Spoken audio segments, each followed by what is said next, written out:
Welcome back to my channel. ಹೊಸದಾಗಿ channel ನೋಡ್ತಾ ಇದ್ದರೆ ಸಬ್ಸ್ಕ್ರೈಬ್ ಮಾಡಿಕೊಂಡು ಸಪೋರ್ಟ್ ಮಾಡಿ. ಸಚ್ಚಿದಾನಂದ ಸಾಯಿನಾಥ್ಗೆ ನಮಸ್ಕಾರ ಮಾಡುತ್ತಾ ಸಾಯಿನಾಥರ ಅನುಗ್ರಹ ಎಲ್ಲರ ಮೇಲೂ ಇರಲಿ ಅಂತ ವಿಡಿಯೋ ಪ್ರಾರಂಭ ಮಾಡ್ತಾ ಇದ್ದೀನಿ.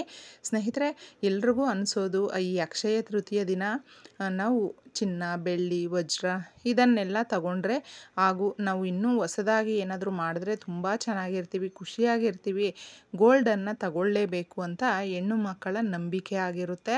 ನೋಡಿ, ಇದು ಎಲ್ಲೂ ಕೂಡ ನಮಗೆ ಒಂದು ಮೆನ್ಷನ್ ಮಾಡಲಿಲ್ಲ ಗೋಲ್ಡ್ ತಗೊಳ್ಳೇಬೇಕು ಚಿನ್ನವನ್ನು ಅಂತ.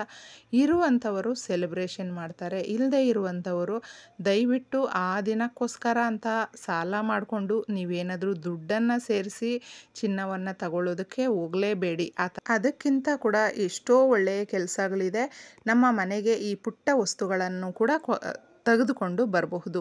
ದುಡ್ಡಿದೆ, ನಾವು ತಗೊಳ್ತೀವಿ ಅನ್ನೋದಾದರೆ ತುಂಬ ಒಳ್ಳೆಯದು, ತಗೊಳ್ಳಿ. ಏಕೆಂದರೆ ದುಡ್ಡಿದ್ದಾಗ ಸೆಲೆಬ್ರೇಷನ್ ಮಾಡೇ ಮಾಡ್ತೀವಿ. ತಗೊಂಡಾಗ ಹೆಣ್ಮಕ್ಳಿಗೆ ಆ ಒಡವೆಗಳನ್ನು ಹಾಕ್ಕೊಳ್ಬೇಕು, ನಮಗೆ ಅದು ಇನ್ನೂ ಸಮೃದ್ಧಿ ಆಗಬೇಕು ಅನ್ನೋದು ಆಸೆ ಇರುತ್ತೆ, ತಪ್ಪೇನೂ ಇಲ್ಲ.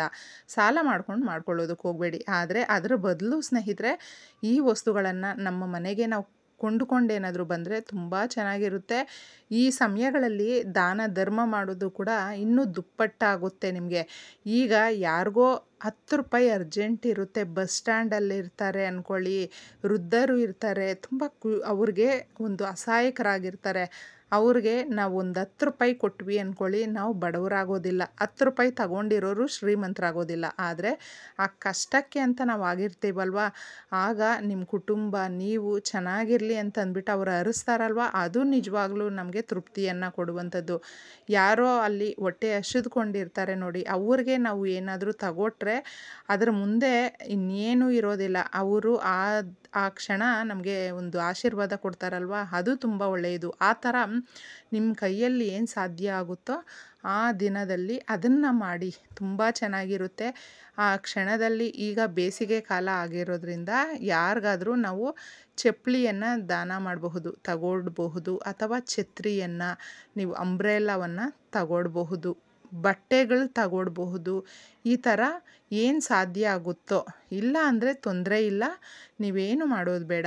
ಈ ಒಂದು ಮರವನ್ನು ಆ ದಿನ ಮುಟ್ಟಿದ್ರೆ ಸಾಕು, ಆ ವರ್ಷ ಪೂರ್ತಿ ನಾವು ಬಯಸಿದಂಥ ಜೀವನ ನಮಗೆ ಸಿಗುತ್ತೆ. ಅಷ್ಟು ಚೆನ್ನಾಗಿರುತ್ತೆ. ಈ ದಿನ ನಾವೇನು ಮಾಡಬೇಕು ಅಂದರೆ, ಮೊದಲು ನಮ್ಮ ಮನೆಯಲ್ಲಿ ಶಿವಪಾರ್ವತಿಯ ಪೂಜೆ ಮಾಡಬೇಕು, ಲಕ್ಷ್ಮೀ ನರಸಿಂಹಸ್ವಾಮಿಯ ಪೂಜೆಯನ್ನು ಮಾಡಬೇಕು. ಆ ದಿನ ಅಷ್ಟು ವಿಶೇಷತೆ ಇರುತ್ತೆ. ಯಾವ ದೇವರಿಗೆ ನಾವು ಸೀಮಿತವಾಗಿರಬೇಕು ಅನ್ನೋದೆಲ್ಲ ಏನೂ ಬೇಕಾಗಿಲ್ಲ.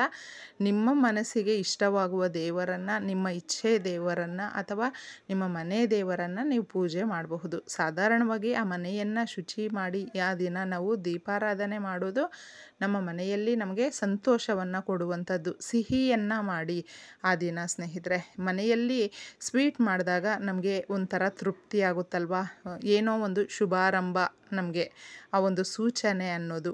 ಅದಕ್ಕೋಸ್ಕರ ಆ ದಿನ ನೀವು ಅರಳಿ ಮರದ ಹತ್ತಿರ ಹೋಗ್ಬಿಟ್ಟಿದೆ ಒಂದು ಪುಟ್ಟದಾಗಿ ನಿಮಗೆ ಪೂಜೆ ಮಾಡುವ ವ್ಯವಸ್ಥೆ ಮಾಡ್ಕೊಂಡಿದ್ದೀವಿ ಅನ್ನೋದಾದರೆ ಪೂಜೆಯನ್ನು ಮಾಡಿ, ಇಲ್ಲ ಅಂದರೆ ತೊಂದರೆ ಇಲ್ಲ.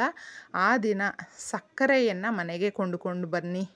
ಆ ಸಕ್ಕರೆಯನ್ನು ಮನೆಗೆ ಕೊಂಡ್ಕೊಂಡು ಬಂದಾಗ ನಮಗೆ ಎಲ್ಲವೂ ಒಳ್ಳೆಯದಾಗುತ್ತೆ. ತಗೊಂಡು ಬಂದಿರ್ತೀರಲ್ವ, ಆ ಸ್ವಲ್ಪ ಸಕ್ಕರೆಯನ್ನು ನೀವು ಒಂದು ಪೊಟ್ಟಣ ಕಟ್ಕೊಂಡಿದ್ದೆ ತಗೊಂಡೋಗಿ ಅರಳಿ ಮರದ ಹತ್ರ, ಅರಳಿ ಮರವನ್ನು ಮುಟ್ಟಿ ನಮಸ್ಕಾರ ಮಾಡಿ ಸಂಕಲ್ಪ ಮಾಡಿಕೊಂಡು ಅಲ್ಲಿ ಸುತ್ತು ನೀವು ಆ ಒಂದು ಇಡಿಯಷ್ಟು ಸಕ್ಕರೆಯನ್ನು ಹಾಕಿಬಿಟ್ಟು ಬಂದರೆ ಸಾಕು, ನಿಮ್ಮ ಕೋರಿಕೆಗಳು ನೆರವೇರುತ್ತೆ. ತುಂಬ ಚೆನ್ನಾಗಿರುತ್ತೆ, ವೆರಿ ಪವರ್ಫುಲ್. ಆ ದಿನ ಕಲ್ಲುಪ್ಪನ್ನು ಮನೆಗೆ ಕೊಂಡುಕೊಂಡು ಬನ್ನಿ. ಅರಳುಪ್ಪು ಅಂತ ಹೇಳ್ತೀವಲ್ವ, ಆ ಕಲ್ಲುಪ್ಪನ್ನು ಮನೆಗೆ ಕೊಂಡ್ಕೊಂಡು ಬಂದ ಮೇಲೆ ನಿಮಗೇನಾದರೂ ಸಾಧ್ಯವಾದರೆ ಪರಿಹಾರ ಮಾಡ್ಕೊಳ್ಳೋಕ್ಕಾಗುತ್ತೆ ಅಂದರೆ ಮಾಡ್ಕೊಳ್ಬಹುದು. ಪರಿಹಾರವನ್ನು ಮುಂದೆ ತಿಳಿಸ್ತೀನಿ. ಧನಿಯವನ್ನು ಕೊಂಡ್ಕೊಂಡು ಬನ್ನಿ. ಧನಿಯಾ ಅಂದರೆ ನಾವು ಮತ್ತೆ ಅಡುಗೆಗೆ ಬಳಸೋದಕ್ಕೆ ಇದನ್ನು ಉಪಯೋಗ ಪಡಿಸ್ಕೊಳ್ತೀವಿ.